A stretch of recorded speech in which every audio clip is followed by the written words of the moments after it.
So I'm going to study a little bit of kundaliniyoga, and therefore I want to check in this 3HO lifestyle. It means like healthy, happy, holy organization.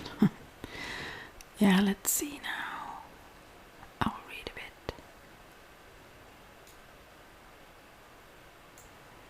On the 5th of January, when I gave a lecture, they asked me, "What have you brought for us?" I said, "I gave you a healthy, happy, holy way of life."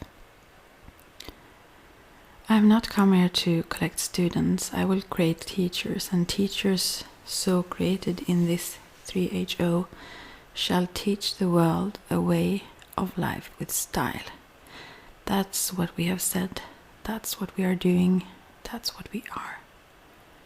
Yogi Bhajan, 1st of May 93. Okay. Yogi Bhajan brought kundaliniyoga to the West from India in the late 1960s. However, he did not simply share yoga exercises and meditations.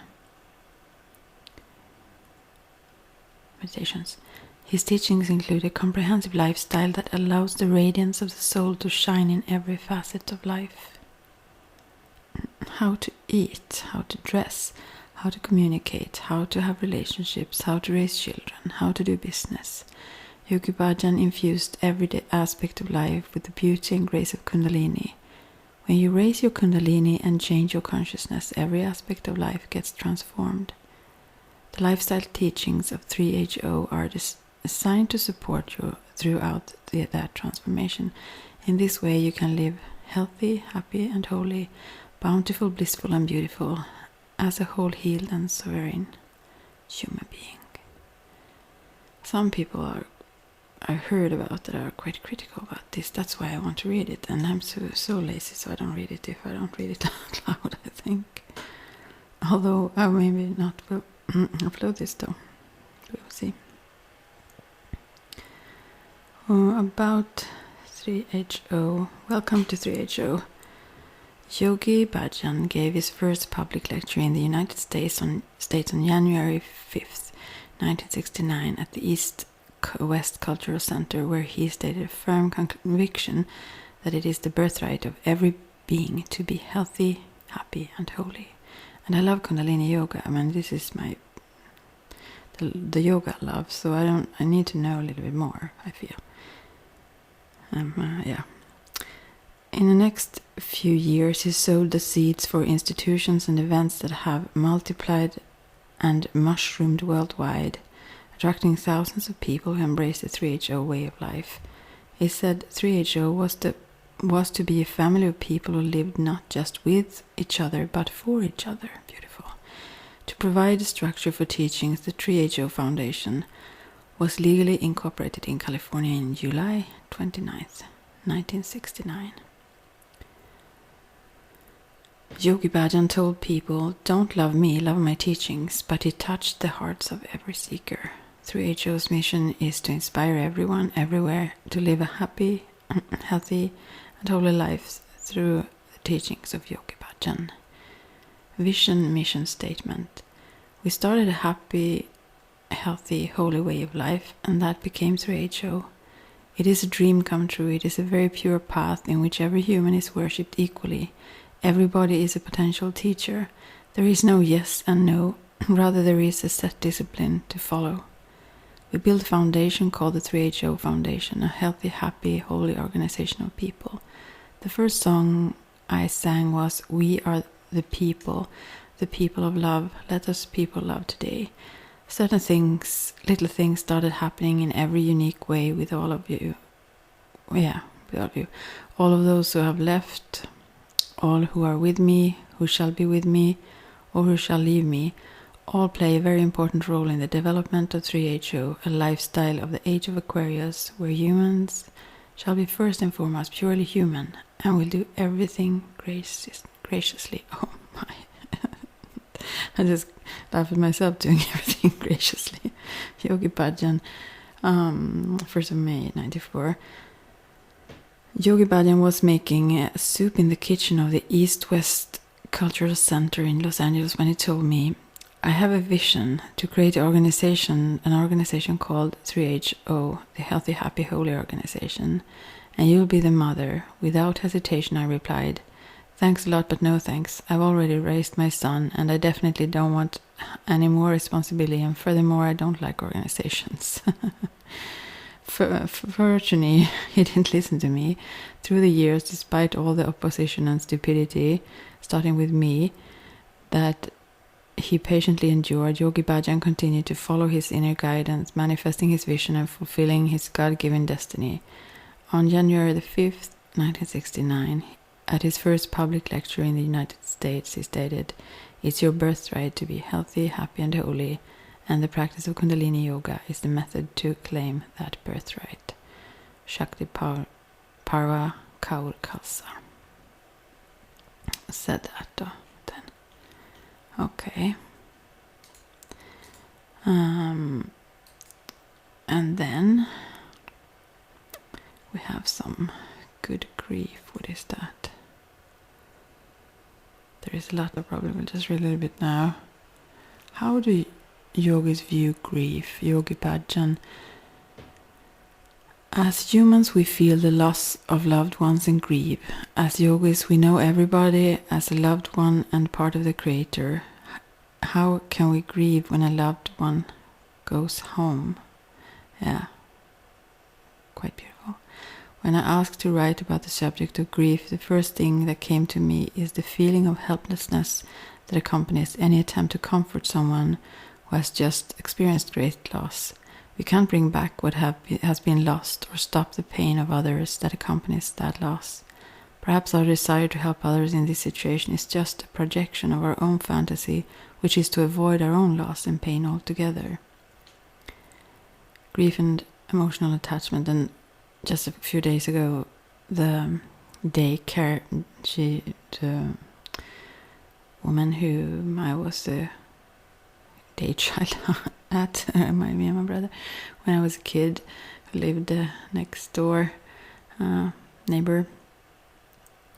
She was the sweetest. She was so beautiful and so sweet and kind in every kind of way. Awesome to have had her. She passed anyways the other day, and I really feel for her kids. And I mean, they are grown up now, but all her family and so of course will miss her anyways. Grief and emotional attachment. Although loss and the associated pain are not avoidable, there are some wise approaches that support us in our ability to make the most of the most difficult challenges. Some great teachings suggest that human suffering originates from emotional attachment. Yeah, that can be likely. This is congruent with the yogic wisdom that suggests that we experience our emotions fully but appropriately. Popular culture, by contrast, encourages a great indulgence in, if not worship of, the emotions. The yogic model is to never constrict our emotions, but also to be wise and especially balanced in the process. Neutral mind is the ideal. Oh, one of my fellow students in Ayurveda thought I should do this neutral mind yoga. There is a certain kriya set of positions and so on that would create this. Neutral mind is the ideal, and this is achieved through the various practices that we do. If applied to the experience of grief, the idea is to deeply be aware of your grief and how it is being expressed in your experience, and return to healthful neutrality of being as soon as it is appropriate to the situation. Attitude of gratitude. Another technology that we relate to with great strength that speeds a return to a healthy balance is the process of building an attitude of gratitude.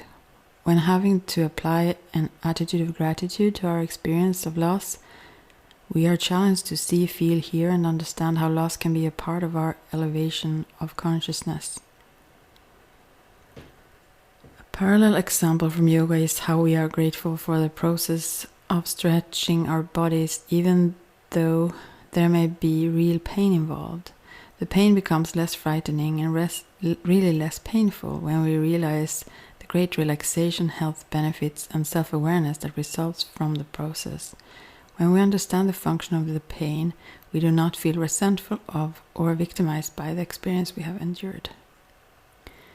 Challenge of grief. Yogi Bhajan left those of us who knew him with a great challenge regarding grief.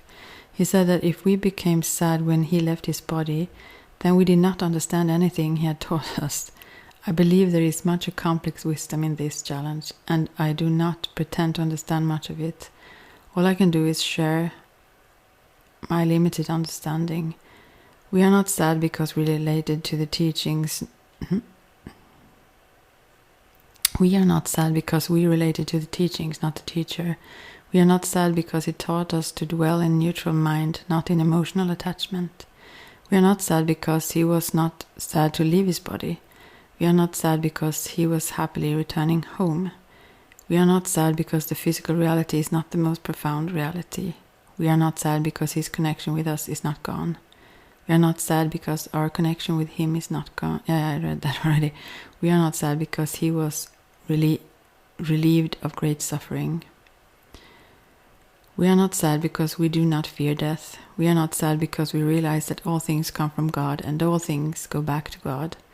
We are not sad because he is even more available now in subtle consciousness than when limited by the physical body. We are not sad because death is an integral part of the incomprehensible greatness of the Creator and the creation. We are not sad because the separation between our consciousness and universal consciousness is temporary illusion. We are not sad because we see God in all and are grateful for everything that we are blessed to experience. And I've seen him a few times. Very special experience. And once I saw just him, another time I saw him and Ram Dass side by side. They didn't say anything. First time I saw him, I was in this yoga class. They had this form in Sweden. Thomas Frankl started. It's called Life Yoga. I mean, it's a little bit. It is kundaliniyoga in a way, but I don't know. It felt free. I don't know, free. But I started with that anyway, and with a wonderful yoga teacher, Lotta, and she had. I mean, I went several, years. I think actually, on those classes with her, several terms, anyways. And so it was every week, and never before or after had she done this, and I didn't know it beforehand, but I saw him, and then he started talking because she had a tape recorder or something with him. When we had relaxation, she had his words coming out there. So it was really special. I was like, what? And she never did that after either. And then the other time, several years later, it was at home when I was also doing the meditation after, or the relaxation after, or the long rest you always have after. And then I saw them both. I didn't say anything, but I looked into their eyes, and they looked at me. So, maybe I can talk about that another time. Belief and experience. Grief has several components that are worth considering individually and sequentially. Grief often arrives first through mental intellectual perception. This normally is immediately transferred to the emotional and physical bodies. An example would be if someone notifies another person by phone that their pet may have been killed. If the pet owner believes that this is true, the emotional body and the physical body react in harmony. The physical symptoms of grief can include digestive problems, fatigue, headaches, chest pain, sore muscles, vivid dreams, fear and feelings of sinking, coldness, darkness, or hollowness in the chest and/or abdomen. Prolonged grief can result in depression, suicidal thoughts or actions, anxiety, physical illness, and post-traumatic stress disorder. Yogi Bhajan said, "There are two things in your life which will make you sick and dead: anxiety and grief." We are so vulnerable to profound physical change just through our intellectual perception. It is above example. In the above example, the pet may or may not actually have been killed, yet simply believing that it was creates a huge cascade of emotional and physical changes. Understanding how this process works can empower us to heal ourselves. Yoga always encourages us to experience rather than to simply believe. Oh, I should really learn more about this, I see that. Subtle bonds survive. There is another component of grief that occurs in the subtle energetic level. At the subtle energetic level, when we open up our own chakras and open to the energy of others, connections can be made that are profound. As the physical, emotional, mental, and spiritual sharing deepen, so do the energetic bonds. Become more substantial. What occurs with these subtle but very important bonds when there is loss between people is critical and also variable. In the example of the pet owner, we see that even the fear of loss can transfer into grief and physical suffering very quickly and easily. Even if I think about those things related to people I love or whatever, I can get really stressed out, especially if there are men. I mean, if I look back, and I try not to go there, but when there is also tearing of the subtle, when there is also tearing of the subtle fabric of energetic bonds, there is accompanying pain. When people feel that these subtle bonds survive or can be repaired, even when the physical aspect is no longer present, their pain is often greatly reduced. This is very beautiful to me anyways. Centering the navel point. As we know from our experience with Kundaliniyoga, the navel point is an important hub for the subtle fabric of energetic human interactions.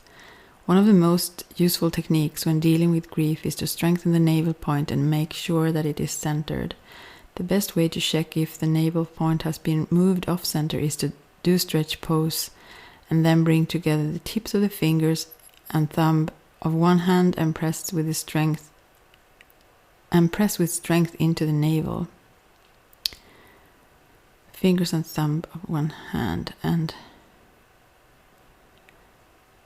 do the stretch pose, whichever pose, and then bring together tips of the fingers and thumb of one hand. Yeah, okay, I understand. Press with strength into the navel. If the navel is properly centered, you will feel a distinct pulse or a heartbeat right beneath the navel.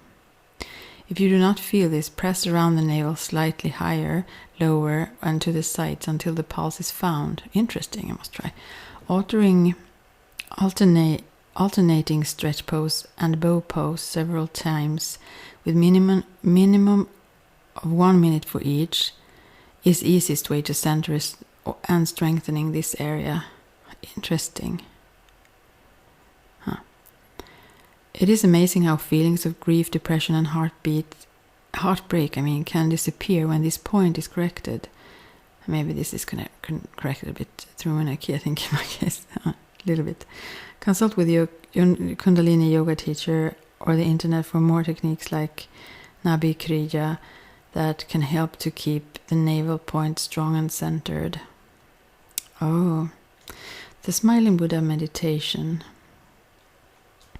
When we feel that we truly and appropriately have experienced the totality of our grief and decide that it is time to look forward, Smiling Buddha meditation may be considered as a technology to provide maximum transformation.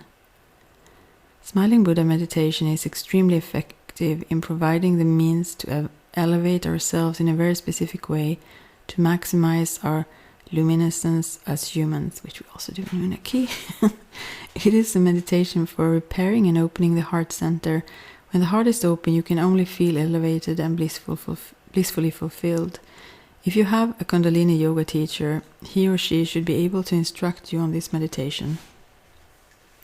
It is also available online. I will see where we find that. What it's called.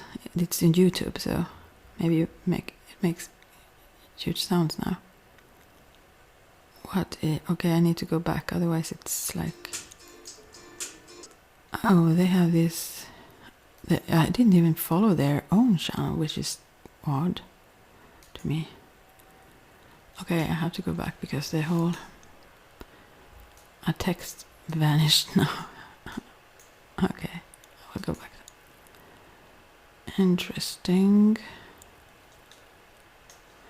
Okay. The key in this meditation is to maintain the great pressure between the shoulder blades in the middle of the back. Okay, maybe I should actually go back one more time there and see what it was called. What you should say if you search for it. I mean,